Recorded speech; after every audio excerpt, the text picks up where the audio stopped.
دکھ ہوتا ہے سم ٹائم، رونے کو دل کرتا ہے یار، ہم کہاں تھے کہاں آ گئے،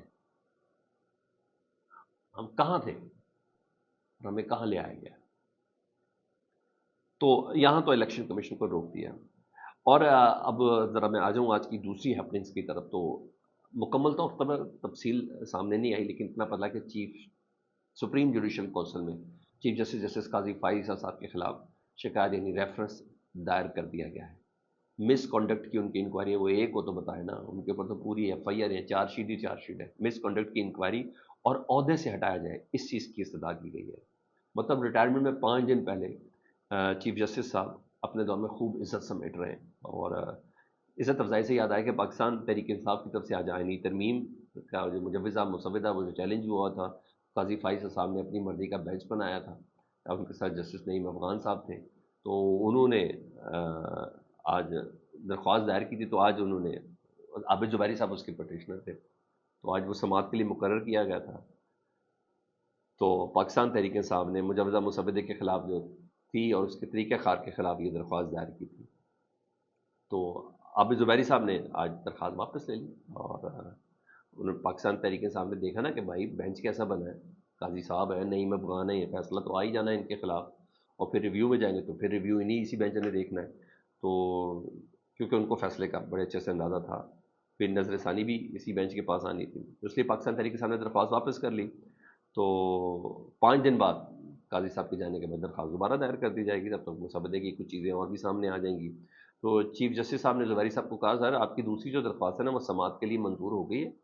لیکن میں نے اپنے دور میں نہیں لگائی۔ اس کے بعد سارے خوش ہو گئے، جی قاضی فائزہ صاحب کا دور چلا گیا، جی ٹھیک ہے، وہ آج انہوں نے بڑی کورٹ کے اندر بھی اعلان کیا، وہ ہے بیسیکلی الیکشن آڈٹ کا، انہوں نے کہا میرے دور کے بعد یعنی 25 کے بعد ہی اس کو سماعت کے لیے مقرر کیا جائے گا۔ تو حامد خان صاحب نے کہا جناب بہت مہربانی آپ کی،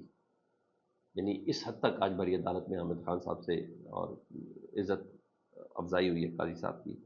اب بڑے کورٹ میں انہوں نے اس بات کا اعلان کیا ہے، مگر میں پھر بھی بتا رہا ہوں خطرہ ٹلا نہیں ہے، ایڈاک ججز کی اجازت ہے،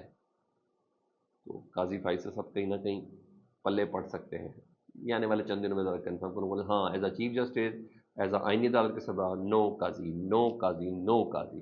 ہر لحاظ سے بات کلیئر ہوگی، اور میں آپ کو خبر دے رہا ہوں۔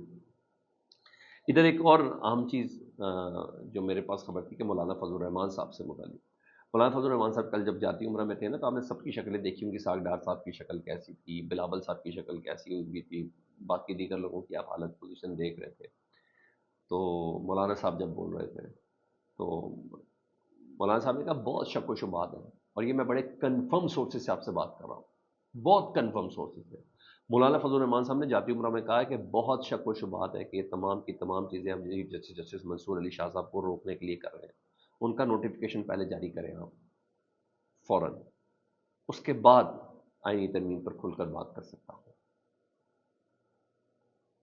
کوئی آئینی عدالت نہیں، آئینی بینچ ہوگا، جسٹس منصور علی شاہ صاحب کا نوٹیفیکیشن جاری کریں، اس کے بعد کھل کر ہم باقی آئینی ترامیم پر آپ سے بات کر سکتے ہیں۔ یعنی مولانا صاحب ڈٹے ہوئے ہیں، انہوں نے صحیح کہا کہ مضبوط ہاتھوں میں، ایسے نہیں پاکستان تحریک انصاف مولانا فضل الرحمان صاحب کی ستائش کر رہے ہیں۔ مولانا فضل الرحمان صاحب پی ٹی آئی کے لیے نہیں کر رہے ہیں، مولانا فضل الرحمان صاحب پاکستان کے لیے کر رہے ہیں، اس کو میں اپریشیٹ کرتا ہوں، میں بہت زیادہ اپریشیٹ کرتا ہوں، اور جو کچھ بھی ہوا مولانا فضل الرحمان اس کے مدار کے اندر، مولانا صاحب نے صرف ایک ہی کہا پی ٹی آئی کو کہ اپنے لوگ سے بات کے رکھیں، باقی میں چیزوں کو دیکھ لیتا ہوں۔ تو مولانا صاحب کو بھی اندازہ ہے، پوری انفارمیشن ہے، یہ جو تمام کا تمام جو گلشن سے جانے کی کوشش کی ہے جسٹس منصور علی شاہ صاحب کا راستہ روکنے کی، انہیں کہتے ہیں بہر آج وہ پارلیمانی کمیٹی کا جو اجلاس تھا وہ بھی اب کل 12 بجے تک کے لیے گیا ہے۔ مین ویل مولانا صاحب نے پاکستان تحریک انصاف سے بات بھی کرنی ہے، اور جب بات کرنی ہے تو رؤوف حسن صاحب پہلے بھی کل ایک انکشاف کر چکے ہیں، کیونکہ میں آپ سے ایک بات شیئر کر رہا ہوں، یہ کہہ کے کہ آئینی بینچ کی تشکیل دراصل پاکستان تحریک انصاف کی ایک خواہش تھی، پاکستان تحریک انصاف کا ایک مدعا تھا، جسے مولانا فضل الرحمان صاحب نے اپنے مسودے میں شامل کیا ہے، اور اگر پیپلز پارٹی اس پہ مان گئی تو یہ بہت اچھی بات ہے، سر مان گئے سارے، مان نہیں پڑنا ہے ان کو، مطلب مولانا صاحب پی ٹی آئی کو بھی ساتھ لے کر چلنا چاہ رہے ہیں، اور پھر بول رہا ہوں معاملہ اتنا سادہ نہیں ہے، معاملہ 26ویں 27ویں اور 28ویں آئینی ترمیم کا بھی ہے۔ اصل معاملہ یہ ہے کہ آپ کو اور مجھے شو ضرور کیا گیا ہے کہ یہ ترمیم ہے، بیسک ہے سویلینز کا ٹرائل فوجی عدالتوں میں ہے،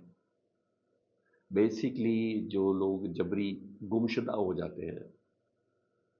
جن کے اوپر بار بار عدالت اسلام آباد ہائی کورٹ بلاتی ہے، وزارت دفاع کو، سیکٹری دفاع کو، اور بعض دفعہ تو کہتی ہے فلانے سیکٹر کمانڈر کو بھی بلا لیں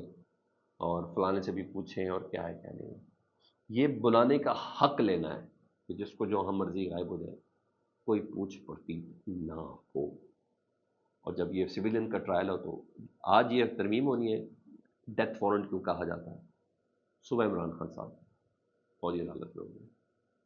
یہ ہیں، یہ ابھی بھی میں آپ کو چند بتا رہا ہوں، اس کی ڈیٹیلز میں بہت کچھ ہے، مسودہ ذرا سامنے ہے تو ہم ذرا 2+2 4 ہو کے آپ سے ذرا بات کر سکتے ہیں۔ یہ تو ہمارے ذرائع شرائع سے جو چیزیں شیئر ہوئی ہیں تو میں تو آپ کے ساتھ وہ والی شیئر کر رہا ہوں۔ اس لیے یہ سمجھا جا رہا ہے کہ آنے والی کچھ اور ترامیم بھی ہے، اس کو روکنا بہت ضروری ہے۔ قاضی صاحب تو ایزی ہو گئے نا، ایزی ڈاٹ ہو گئے، باقی چیزیں یہ حکومت یہ چاہ رہی ہے کہ عمران خان صاحب کو فوجی تحویل میں لیا جائے، عمران خان صاحب کا ٹرائل جو ہے فوجی عدالتوں میں ہو جائے، کیونکہ جو 9 مئی 9 مئی 9 مئی 9 مئی کا سارن بجا رہے ہیں نا، کہیں پروف تو ہوا ہی نہیں، تو یہاں یہ پوزیشن۔ ادھر 9 مئی کے کیسز میں چیف منسٹر خیبر پختونخوا علی امین گنڈا پور صاحب اور اسد عمر صاحب وہ پیش نہیں ہوئے فیصلہ آباد کی ATC عدالت میں، حالانکہ یہ لوگ تھے بھی نہیں بیچارے فیصلہ آباد میں، تو ناقابل ضمانت وارنٹ گرفتاری جاری کی ہے، پولیس کو حکم دیا گیا کہ ان کو گرفتار کر کے لایا جائے۔ یہ دونوں، ہاں راجہ بشارت صاحب پیش ہوئے تھے تو ان کی ضمانت کنفرم ہو گئی ہے۔ یہ سر خبر ہے۔ فیڈ بیک سے متعلق ضرور آگاہ کریں، اپنا بہت زیادہ خیال رکھیں۔ اللہم صلی علی محمد وعلی محمد۔